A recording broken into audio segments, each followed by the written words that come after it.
watching Friday Night Live, High School Game of the Week. Brought to you by Kern Schools Federal Credit Union.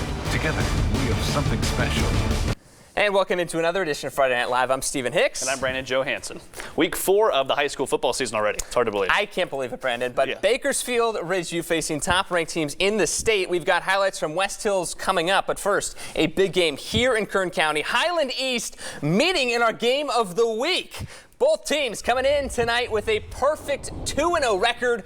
Both, of course, playing for those bragging rights as we take the video here of the east side. Fans packing in early to watch this one. They were packed in during the JV game. They wouldn't see a score until right before the half. Big Joshua, you better believe he's breaking through for the safety there. Scots score first. They get the ball back, and at the 34 with 1 second left before the break, Zeke Arambulo connects with Matthew Miranda.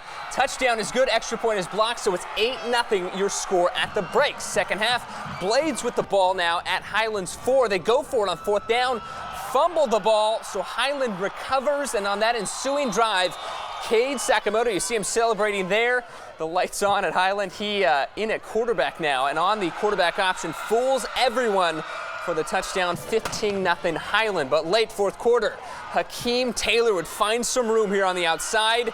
He would score for East. That makes it just a one-possession game. But in the end, Highland's defense just too much. They come up with big plays throughout and win this very early rivalry game. Well, BHS on the road against the 4th-ranked team in the state. They're traveling to face Chaminade down there in West Hills, playing on that blue field. Looks kind of like Boise State. Cam Williams pitching to Taj Wright here, and watch Wright. He's not just good at the one-handed catches. He can also break a couple tackles. We counted about 5 here en route to a pretty good gain. That would set up later. Williams again on the option, pitching again. This time it's Keontae Bell who runs in for the touchdown. That makes it a 7-7 game, all tied up. Later on a kickoff, it is Bell again. He breaks some tackles. Again, we count about 5 of them for another good gain. Eagles, well, they're having trouble throwing an interception here. Isaiah Jernigan with the pick. And later, it would be Caden Ochoa in at quarterback now. He runs in the touchdown, but that scoreline is 43-14 Eagles. That's about all the good highlights we can have. The only thing bluer than that field is BHS tonight. With an injured player in Cam Williams and a heartbreaking loss, they've got to get it figured out before next week traveling to face Valencia. Now, a blowout in that one game, and then there's another one coming up with the Bakersfield-Fresno matchup, but a battle here on the west side. Yeah, Centennial trailing big against a winless Bullard side, but in the second half, good news, the comeback is on. As we head to that second half, fans still keeping it light, getting those selfies in despite that deficit. Bullard's Marcus Fulcher, though, he's trying to put a damper on them. He takes it 25 yards, some nice moves there. That would make it 27-6 Bullard in the third. Will Alexander and Centennial trying to get back into this game. In the third, Alexander doing all he can. He finds Zach Hernandez to get the Golden Hawks within the 5-yard line. And then he's, of course, Zach Hernandez celebrating as you should. And then the option pitch here to Morgan Dutton. Centennial chipping away here as Dutton gets in there. That would make it 12-27. Bullard still up. Now later, Alexander to Hernandez. This seems to be a proven combo here. So it's a recipe that works. Might as well. Why break it? This time they get in the end zone to make it 27-18. Bullard still up. Now Bullard getting the ball back here. They're driving, trying to put this one away and trying to put it away. But there's a fumble here, and Hernandez, just in the middle of everything, he gets the ball, picks it up, and takes it back for 70 yards to make it 27-25. But unfortunately for Centennial, Bullard is able to put this one away after that switch in momentum there. Bullard gets it back. Marcus Fulcher on the delayed draw here. Takes it over 60 yards to the house, and they win it 34-25. And Ridgeview taking on arguably the top team in the Valley, Central Grizzlies in Fresno. Number 2, Trent Tompkins to Jacob Torres inside of the red zone here. That would get them inside to scoring position. Then Marcus Washington at the goal line. He would dive it in for the touchdown to make it 28-0 Central. Everyone in Fresno, of course, loving that. No kidding, no joke. Ridgeview trying to get something going on offense, anything. Number 33, Ruben Cruz gets a nice gain. And then around the Central 20, play action pass here. Justin Hinzo under pressure finds Nathaniel, but a flag would negate the yards there. Unfortunately, Ridgeview would have to settle for a field goal. That's the only thing that keeps Central from the shutout. Wolfpack lose it 56-3. Well, it is homecoming night at Frontier, and that is Han Solo in the flesh. Brandon, go wild. I am. Frontier, loving it. Dustin Montano finds Spencer Armstrong for the game's opening score, 7-0 Titans. As Tascadero now trying to move the ball. but the defense shutting them down on a 4th and goal from the 2, still 7-0 in the second quarter. Later, Ty Johnson, the transfer from Ridgeview, looks to break this one open with a long touchdown run. But it's coming back. There's a holding call on Frontier, but they would finally get one that counts. J.J. Flores going the distance, the track star. 14-7 on the breakaway there. They would make it 17-7 at the break, and their defense holds strong all night as they improve to a perfect 3-0. They're one of the perfect teams. A couple other teams in Bakersfield struggling to get things going. But coming up next, we've got a big game up the mountain. Bakersfield Christian going to Tehachapi. Plus, highlights from last night's game, Liberty going up to face Buchanan. 23 FNL, back right after this.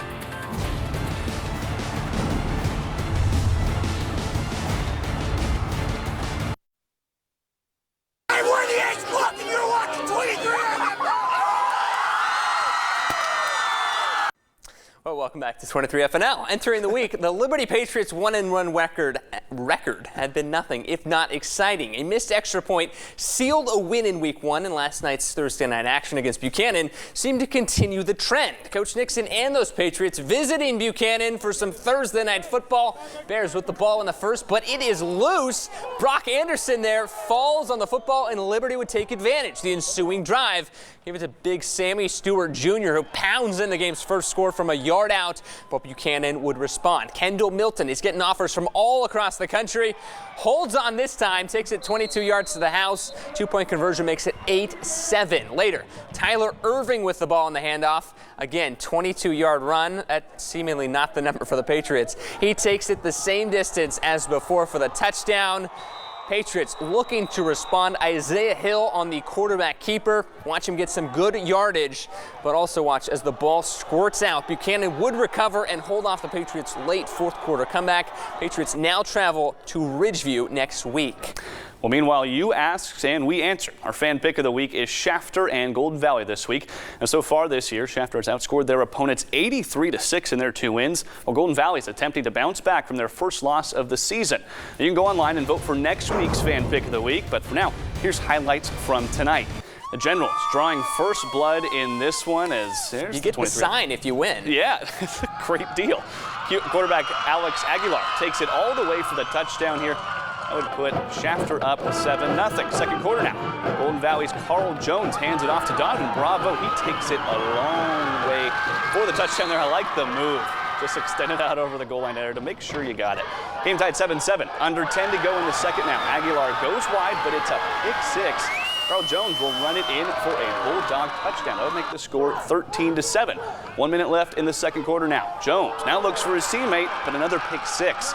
Matt Milweek will run it in for the Generals, but it would not be enough. Golden Valley will go on to win this one 35-20. Well, we head up the mountain. Bakersfield Christian going up to face Tehachapi, and the opening drive, that air attack we talked about all season last year, gets going early. Braden Wingle finds Alex Wallace, and watch him on the outside. Goes all the way for the game's first strike, but he was just getting started. Later on a punt return, it is Wallace again, seemingly finding that same lane over there on the left, taken down just short of the goal line, but Jason Gauthier able to punch it in.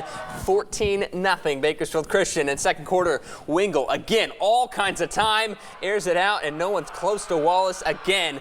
27-0 Eagles. They go on to roll, now improving to 3-1. And get this, we're just in week 5. They're going to open up next week. League play against Wasco. Well, meanwhile, Foothill and West will pick this one up in the second. It's 3-0 Vikings at this time. Number 34, Leanu Laula Jr. barrels through the defense for the Pig. Athlete of the week. Can't bring him down. Yeah, for good reason, as you can see there. Very next play after that, Laula gets the call again, as you might imagine. This time, he just cuts to the outside. He doesn't want to deal with running everybody over this time. He makes it 10-0 West. Later, quarterback Gabriel Salcido, he fakes the handoff and takes it in himself. That would make it 17-0 West, still in the first half.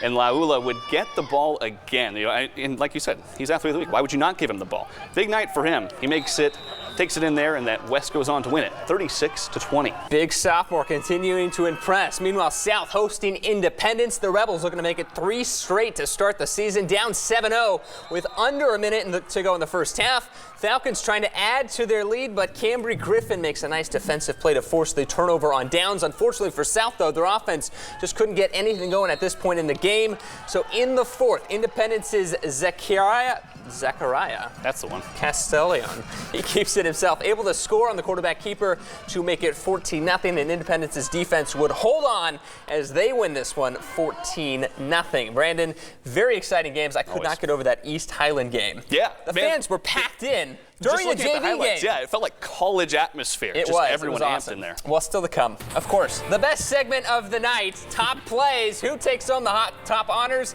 Give you a hint right there. Plus, we'll reveal where we're going next week for our game of the week. 23 FNL, back right after this.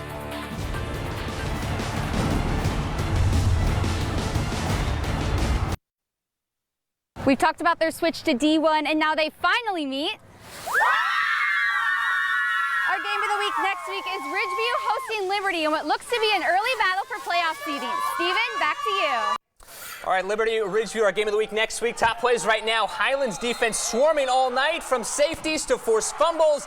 Top play goes to the Highland Scots. And deservedly so. We'll head to top play number 2, our athlete of the week, Leonu Laula Jr. Bruising run up the middle against Spin Foothill. move. He's so good. Breaks a couple tackles and even adds a couple touchdowns in this game. All right, our top play goes to the Frontier Titans. We couldn't pick just one, but two. JJ Flores and Ty Johnson getting it done as the Titans improve to 3-0. Exciting stuff. Thank you so much for joining us.